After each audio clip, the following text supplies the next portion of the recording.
Hello, my name is Stuart Feichtinger. I'm one of the dual critical care cardiothoracic anesthesiology fellows, and I'll be talking about ultrasound-guided central line placement. So this is a quote I really liked from one of my attendings in residency, Dr. Cummings, and he would always say, just because there's an ultrasound in the room doesn't mean it was ultrasound-guided. So this presentation is targeted at folks who know the steps of an out-of-plane ultrasound-guided central line placement. If you don't know those steps, that's okay. Check out the New England Journal of Medicine videos or something similar to kind of just see the general steps. But really targeting the folks whose skills have plateaued and you're really not sure why. Like the easy lines are easy, pretty quick at those, but the hard lines are always hard. And sometimes you find you can struggle. And sometimes that can be frustrating because you watch these videos where it seems really easy. You see you put the needle just directly in the vessel, but when you try, it doesn't seem to go quite as smooth as that. Or maybe you do get into the vessel, maybe you do get some flash of blood, but then you just can't thread your wire. So we'll talk about kind of optimizing your central line approach today, and specifically really nailing down that ultrasound guided. Objectives today are going to be kind of rational target vessel selection, how to pick between the jugular, femoral, subclavian. Improving probe control, which is really going to be the most important thing I bet will really bring most of your central line game to the next level. And then improving needle tip visualization, emphasis on tip, and specifically in the out-of-plane approach. In-plane or long axis is a totally valid and great technique. We just really won't be touching on that much today. But then we also will be talking about confidently accessing your target vessel. Kind of once you have flash, how do you bring it home and getting the wire in? So I like to break it up into assisted and guided. I think assisted is an extension of the landmark technique. Pretty much find a large vessel and stab underneath the probe. I think this is characterized by poor probe control and big and fast movements. The vessel always seems to be moving across the screen. You're constantly chasing after it with your needle. You never really see your needle well. And again, easy vessels are easy and hard vessels are always hard. So hopefully we can get to more of a guided approach, a truly guided approach, where we're going to systematically evaluate our vessel and choose that specific entry site. We're going to have precise probe control with slow and controlled movements, and our vessel is going to stay fixed on the screen. We'll have precise tracking and placement of our needle tip.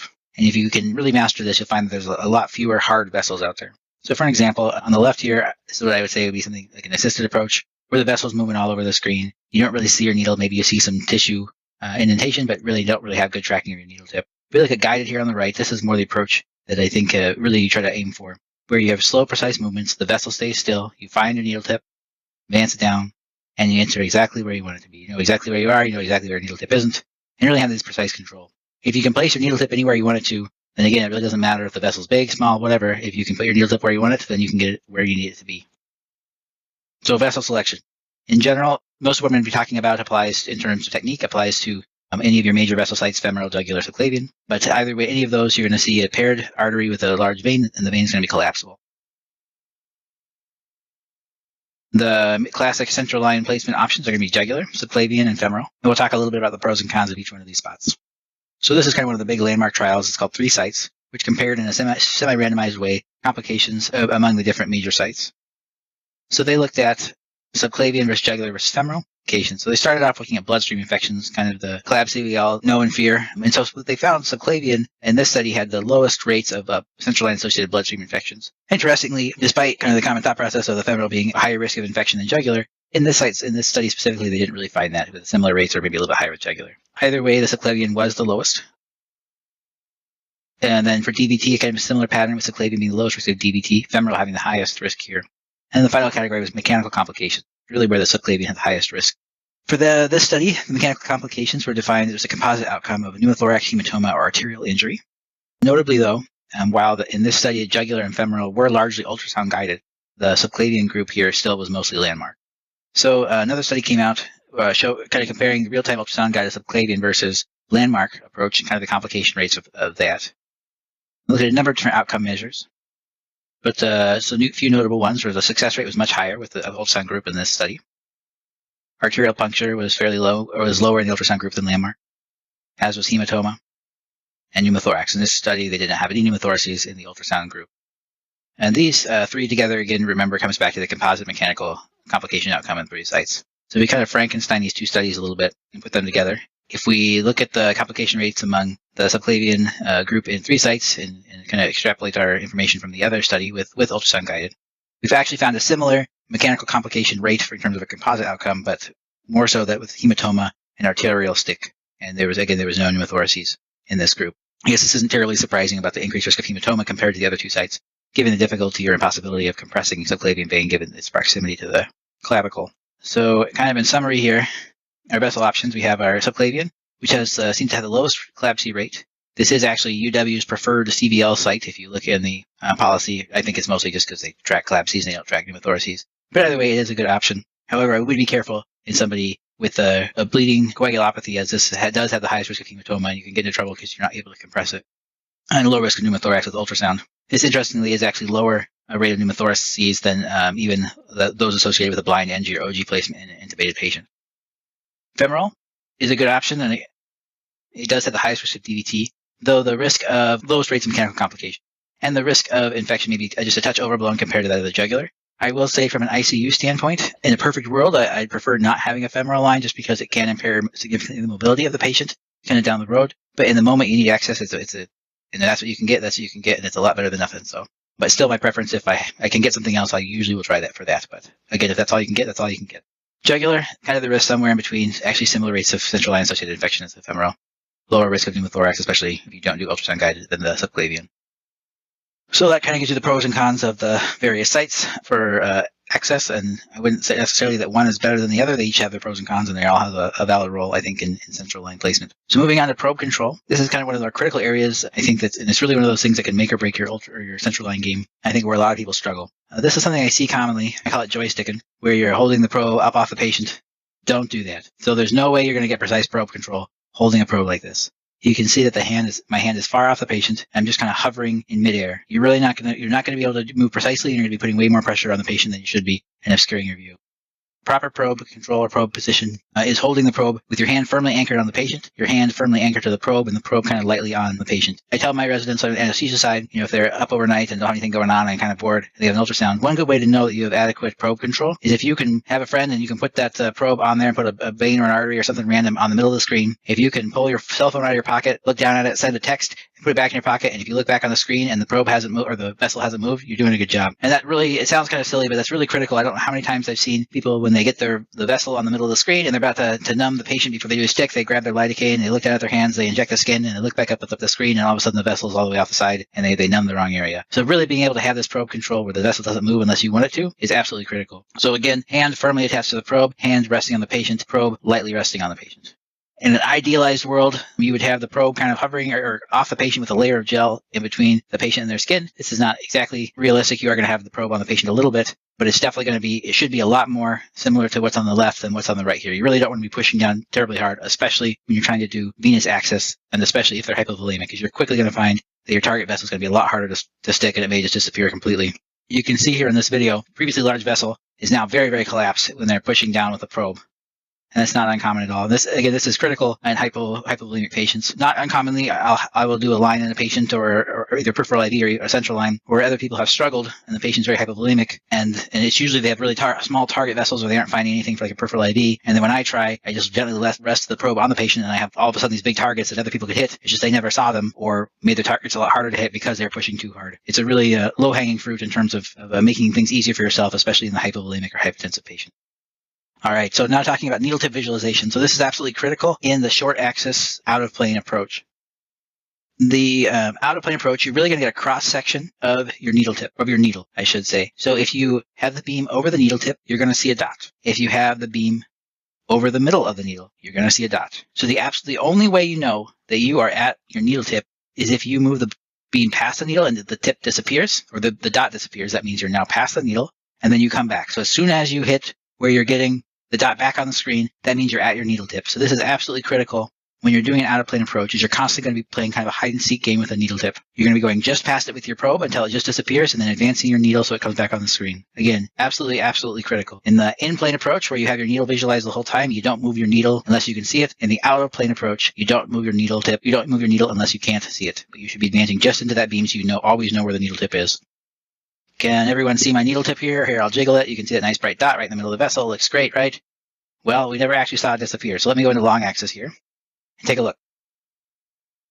So that was not my needle tip. That was the middle of the needle. So you can see the needle tip is through and through the vessel. And this is actually how you can stick a carotid or dilate a carotid on an ultrasound guided approach, is if you never actually know where your needle tip is and you just jiggle the needle and you see something moving and assume that's your needle tip, that can get you in trouble really fast, especially in small vessels with close proximity of other structures. So if we actually go back to the short axis here, now I'm going to follow the needle tip down, or follow the needle down I'm going to move the probe forward and forward and forward until that bright dot disappears. So that was my needle tip. That's how I would know that was my needle tip in the short axis view. By going past it until it disappears, then I bring the probe back, it reappears, and it's right there. So that's how I would have known that was a needle tip.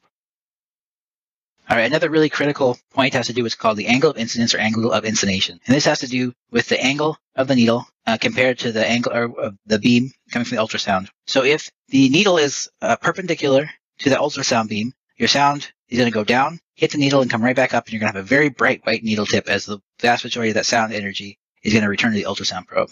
However, as the needle increases in steepness and the angle of inclination decreases, then more of that sound energy is actually going to be reflected away from the probe, and your needle tip is going to become less visible.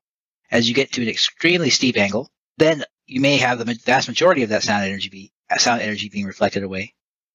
And so you might encounter this as if you have your needle entry point, like say right next to the probe. That's going to make you a very steep angle. This is, I think, a really critical thing to know, as I guess in a perfect world, you would try to stay with a very shallow angle and being perpendicular to that beam of sound. However, if you have a deep vessel that you're trying to access, you're never going to be able to reach it if you're always staying at a very, very shallow angle. And so by knowing your relative angle compared to that beam of the ultrasound beam, you can kind of calibrate what you're looking for on the screen in terms of, are you expecting a bright white needle tip because you've got a pretty close to 90-degree angle, or are you very, very steep, and then now you're not expecting to see a bright white needle tip. What you're looking for is just a shadow or maybe some subtle tissue displacement. So again, kind of to reiterate that, we have our 90-degree angle, we're going to have a bright white tip. As we increase in steepness, we're going to get progressively harder to see. So here's a video clip showing kind of an example of this. We have the ultrasound in the upper right corner. You never really see the needle, but you can see this person has gotten flash in their syringe. And you can see that they've entered the skin right next to the probe, so they're at a fairly steep angle. And again, really there's no evidence of the needle. Well, there's minimal evidence of the needle here up on the ultrasound image. Kind of some more, to kind of bring this point home a little bit more. This is actually the long axis view, but you can see that this needle is somewhat hard to see, and some clever people out there have tried to make devices and techniques to improve the visualization of this needle, but it really comes down to getting that angle of inclination or angle of incidence back to 90 degrees as best as possible. So if you've ever heard of like an echogenic needle or these easier to see needles on ultrasound, really all those do is they have fancy notches or steps kind of built into them that try to reapproximate that 90-degree angle as the needle itself is actually more at like 45-degree. Also, some of the fancier biopsy ultrasounds or something that my IR might use actually can do something called beam steering, used a phased array. But again, all that's doing is trying to reapproximate that 90 degrees to give you a bright white needle and easier to see. Just a really quick tip, kind of a quick commercial break here. I'm keeping track of your bevel. So if you put the needle on the syringe with the bevel facing up and the numbers of the syringe facing up, and that way, even if the needle is in the patient, the needle tip is in the patient, if you can see the numbers of your syringe, you know that the bevel is up. Another bonus tip here is that you really don't want to over tighten the needle on the syringe. So a little bit of foreshadowing here, but one of the common ways that people screw up a central line or aren't able to thread the wire is once you've accessed the vessel and have flash, is as you're trying to take off that syringe. If it's on there really, really tight, you can get a lot of movement as you're trying to force that syringe off, especially if it's a small vessel. So you really want to be very careful and just have it on barely tight when you put that needle on the syringe. So kind of putting it all together, let's go through kind of the process of doing a central line. When you first pick up the probe, you always want to do a sanity check to make sure that left is left. If the room is a little dark, it's hard to see that dot, or especially after you put on the probe cover, it's going to be really hard to tell which side the dot is on the probe. And I promise you, if you don't check this, you will have a number of times where you'll really struggle, and it'll take an embarrassingly long time to figure out that your probe is switched, and that left is right and right is left. So to this day, whenever I pick up a probe, I always touch one side to make sure that left is left. So the first thing we're going to do is coming back to, we really want the vessel to stay in the middle of the screen, so we're not chasing it with our needles. We do a pre-scan survey. This is also going to evaluate the vessel to make sure that it's patent, there's no clots, anything like that. So what we want to do is we want to run our probe up and down the vessel. And as we do that, we really want it to stay in the middle of the screen. You can see here that it's moved off to the side.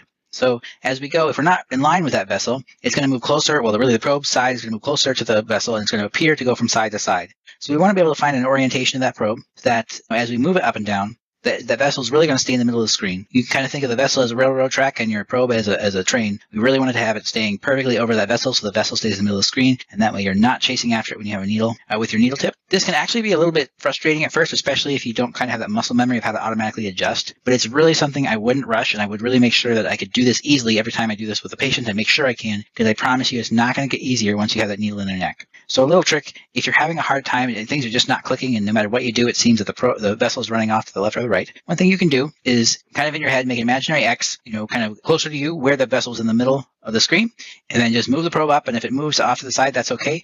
But just put the vessel in the middle of the screen down wherever you are, and then draw an imaginary line between the two, and that can kind of help orient you to make sure that you are on the right axis. So this is a really important line here, the line of the vessel. You really want to be kind of everything in line with this. Behind the patient's head here, I want to be standing with my shoulders square to the probe so that I'm not off to the left or right. I want to be really shoulders kind of, again, parallel to that probe. And my needle is going to be entering the patient kind of directly in the middle of the probe. So again, I'm going to be moving along this line, and then out towards the patient's feet I want to have, or off to the side I want to have the ultrasound screen so that I can just look up and down and I'm not turning my head to the left or the right, just everything along this plane here. So here's me running, doing a vessel survey. You can see on the left that my hand is moving fairly slow, but on the screen it seems to be moving pretty quickly. So this is about as quick as you want to move, and when you actually have a needle in the patient, you're going to be moving even slower than this. You can also see that my hand is braced on the patient with my pinky finger kind of resting, and I'm really moving the probe up and down just with my thumb, index, and middle fingers there. I want to be very, very well braced. Again, I should be able to look down, I should be able to pull a phone out of my pocket, I should be able to look all over, and when I look back at the screen, the vessel should still be in the middle of the screen. So now we're going to put it all together. We have done our pre-vessel survey, and now we're actually going to try to access the vessel.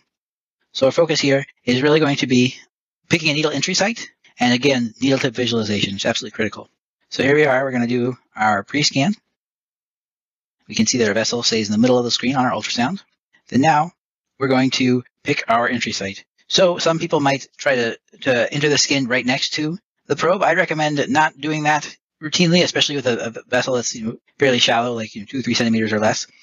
But really more, I like to pick an entry site that is about the same distance away from the probe as it is deep, because that's going to give me a needle trajectory of about 45 degrees, which will give me a reasonable visualization of the needle tip, while also allowing me to get deep enough to access the vessel. If you're going after a vessel that's very deep, like potentially like a subclavian or something, you may not be able to go back 5, 6 centimeters, but by staying back at least a couple centimeters or a little bit farther if you can, it will increase the needle tip visibility. And if you're unable to do that and you have to enter the skin closer to where the probe is, then just realize that your needle tip is not going to be nearly as easy to see.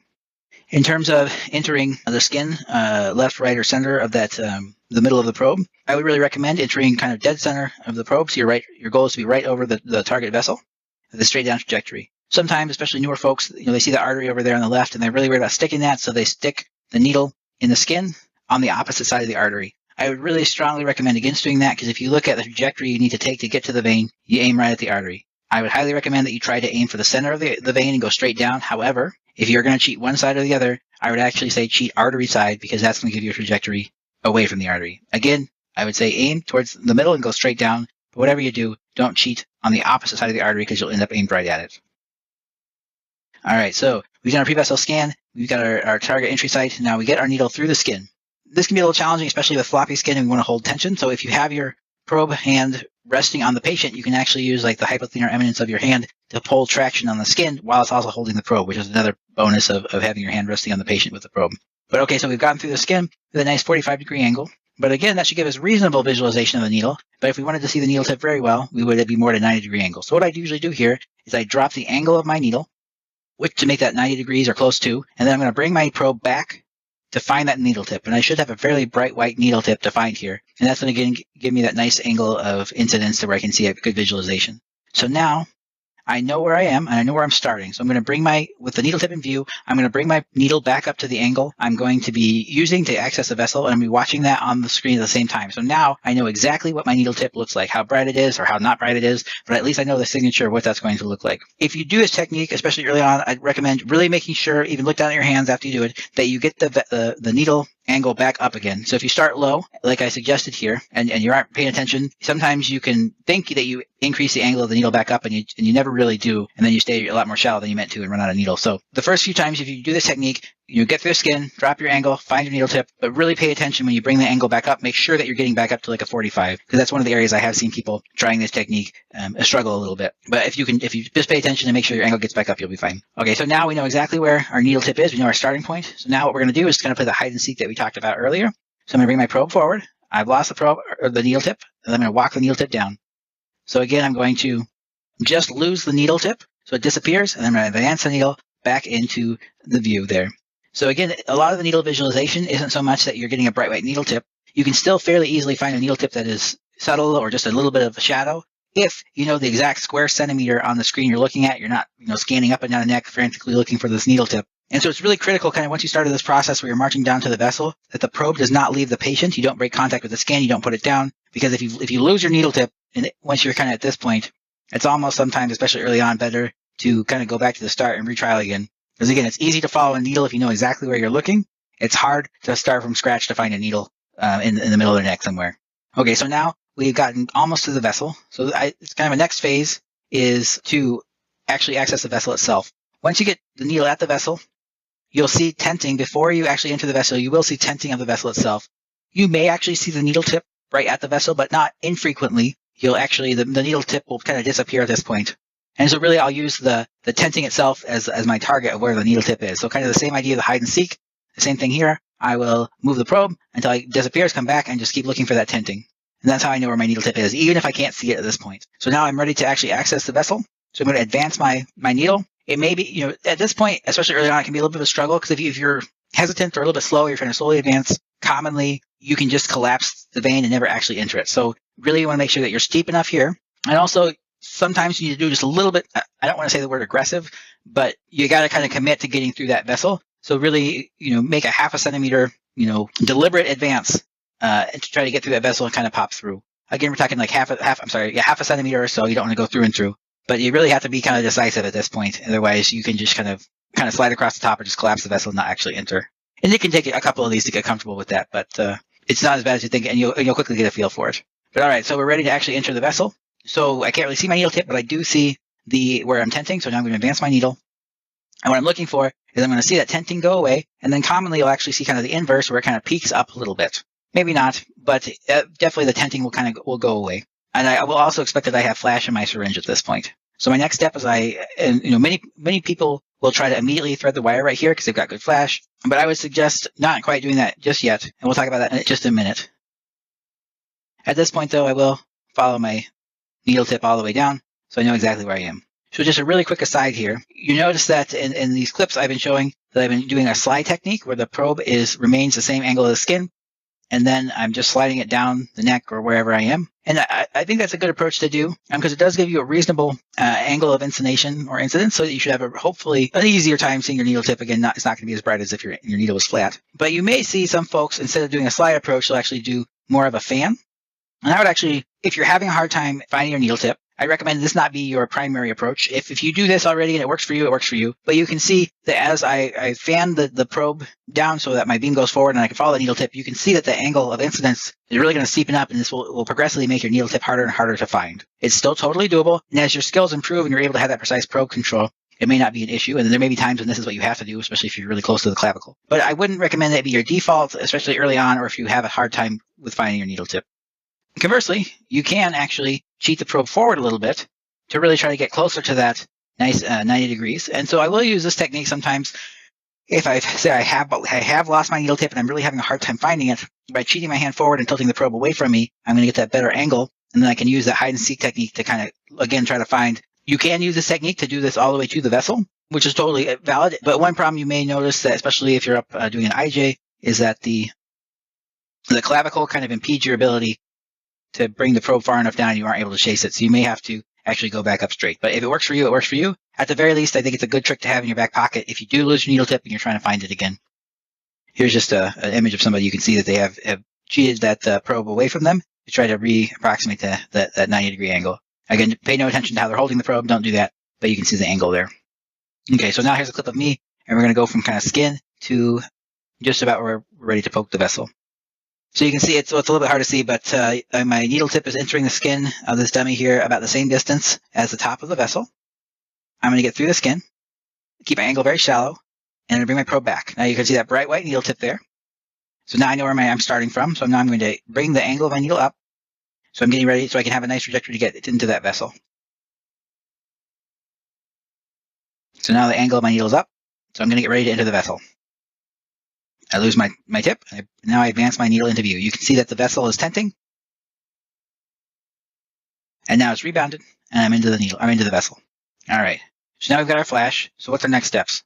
So let's talk about successfully accessing the vessel now that we have the blood returned in our syringe. So again, like I said, many people will try to thread their wire at this point, but there's some common problems that you may run into.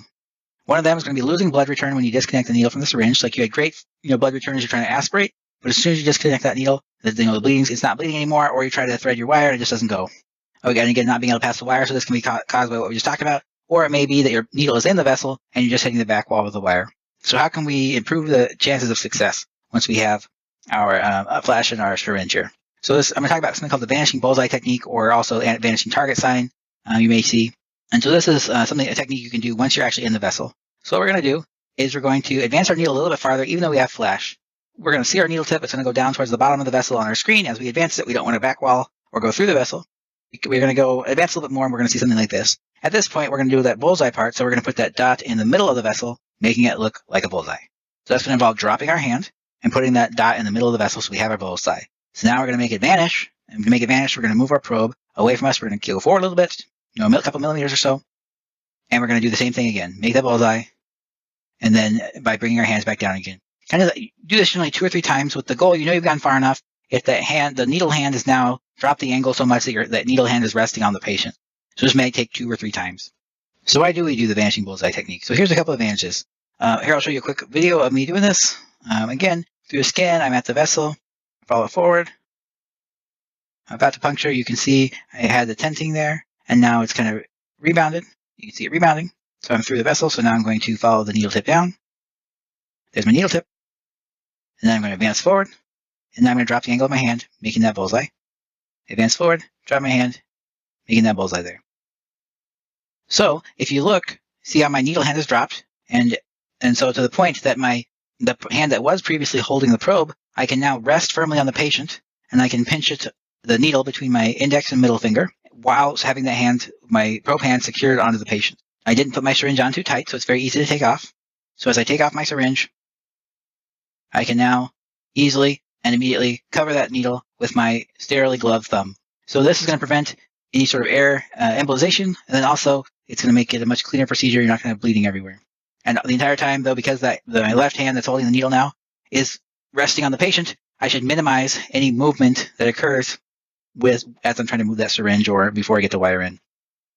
However, let's just say I end up getting some movement even though I have my hand braced. Just compare the amount of wiggle room that we have for the needle to move before we run into trouble. So here we are between a steep and a shallow angle. So don't do this, but if you look, I don't have that much wiggle room before that needle goes all the way through the vessel when I'm steep. However, if my angle is shallow, like after the vanishing bullseye technique, I do have a lot more distance to go before that needle actually goes through the vessel. So it just gives you a little bit of margin for safety.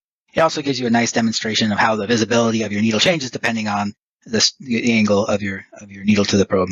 Let's say you have a steeper approach and you didn't back wall, but now you're trying the needle's firmly in the vessel, but now you're trying to thread the wire and you're running into trouble. So why is a shallower approach maybe a little bit better at times? So if we look, my needle tip is in the vessel with a steep approach, but even so, the wire still doesn't want to pass because it's hitting onto that back wall. However, if we use that more shallow approach, we're going to get more of a margin for error here because the wire is going to come out and it has a trajectory similar to the vessel. It's going to be more parallel or closer to parallel with the back wall of the vessel, and it just is going to generally go much easier. So again, if you have a technique that works for you and you're able to do it steeply and have good results, that's fine. But if you're finding that you're having problems or you're having difficulty threading the wire, this is, again, a nice technique that reduces the risk of that happening. Another little quick tip here, feel rhythm. So I'm an anesthesiologist by training, so I'll find any excuse to turn on my pulse ox beeps. It makes me feel better. But I would recommend that you turn them on during your central lines because as you're advancing your wire, if you go a little bit too far and you get some PVCs, you'll be able to immediately hear that without depending on others telling you that there's active P. So this can be very useful. If you hear that steady beep, beep, beep, and then all of a sudden you hear a beep, beep, beep, beep, beep, beep, beep, beep, just pull back real quick and nobody had to tell you and it's fixed in a quarter of a second. So we're kind of, again, putting it all together. We'll kind of just go through the whole thing. So we picked up a probe. We're going to do our sanity check. Left is left. We're going to do our pre-scan. The vessel is staying in the middle of the screen. We found a nice spot. I'm going to have an entry site that's about the same distance from the top of the vessel back away from the probe. Give me that nice 45-degree angle. And have my needle here. I'm going to enter the skin, and then I'm going to drop the angle of my needle. Find the tip, nice bright white. I'm going to bring that needle back up so that I know exactly what I'm looking for. In general, it's not a good idea to make big angle changes like this once the needle is in the patient, especially deep. However, I say this is one exception because we're about to stick a scalpel right here, and any tissue damage we do is really kind of a moot point. All right, so we found a needle tip. We know exactly what it looks like. Now we're going to carefully march it down to the vessel. The distance I move the probe and the number of times that it takes for me to advance and get to the vessel really depends on how easy it is to see the needle tip. So we have our tissue indentation here. We're going to follow it down. We're going to find our needle tip. Now we're going to finish here with our vanishing bullseye.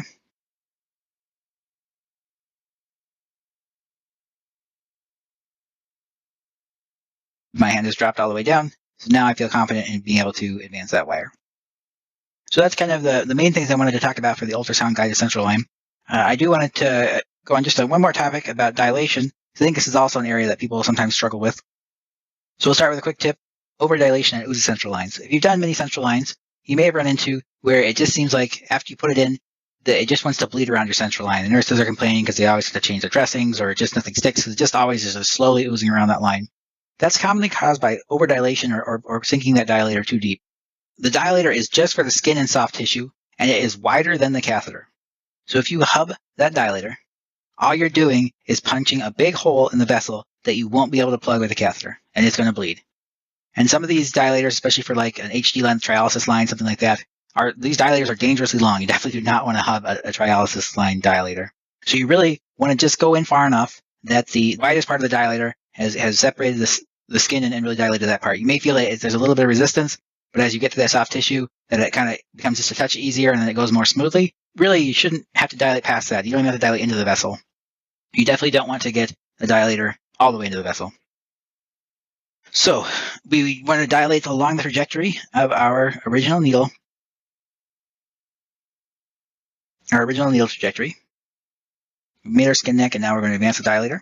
You want to hold the dilator as you advance about a centimeter or so away from the skin, so you're feeding it in a little bit at a time. You don't want to hold it towards the opposite end, because as you're trying to advance, you can actually bend your dilator that way. I'm going to be holding close to the skin. And then we just want to advance it down. It should go fairly smoothly, maybe a little bit of resistance, but it should go smoothly. And again, just to remind you, the dilator itself is going to be usually at least 1 French larger than the catheter. So if you get the main width of the body of the dilator in the vessel, that hole is going to be bigger than the catheter, and it's just going to ooze everywhere, especially if the patient is coagulopathic.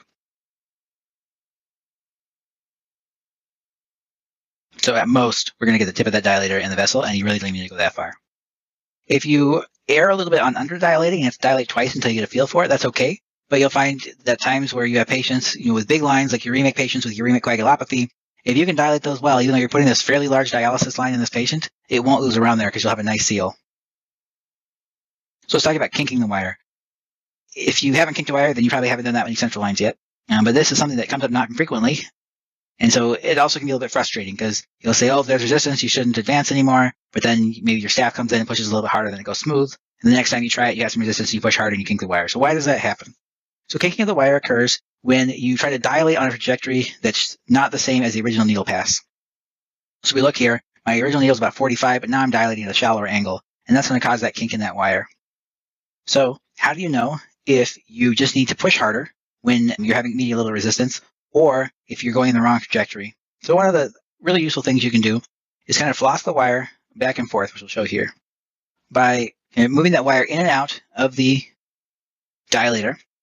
That will tell you if you're on the right trajectory. So let's say you're trying to advance a dilator and you meet some resistance. If that wire goes in and out easily, even with that resistance, then if appropriate, you can maybe try just pushing just a touch harder to see if you can just get the width of the dilator through, and you just need to go a little bit more, or potentially making a slightly bigger skin nick. However, if you're meeting some resistance and then you try to move that wire in and out and it feels stuck or caught, don't push any harder, stop, and then bring your dilator, release pressure with the dilator, and then try to bring the angle usually up, because you probably are dilating too shallowly compared to that original needle pass. But long story short, if the wire goes in and out easily, then it's okay to push a little bit harder or potentially make a bigger skin nick. If the wire's caught, caution, stop, release pressure on that dilator, and try to make that angle closer to the original needle pass. So last little quick tip here is that if you're finding that kinking the wire is something that happens not infrequently with you, one thing you might try is holding the dilator as you're advancing, kind of like you're holding a pencil, and just feeding it forward with your thumb and your index finger. By holding it like a pencil, this is going to just naturally cause that dilator angle to be a little bit more steep and really more closely approximate the original needle angle. I think you'll find you'll have a lot fewer instances where you're having problems kinking the wire. All right, that's what I have. Thank you very much, and I hope this was helpful.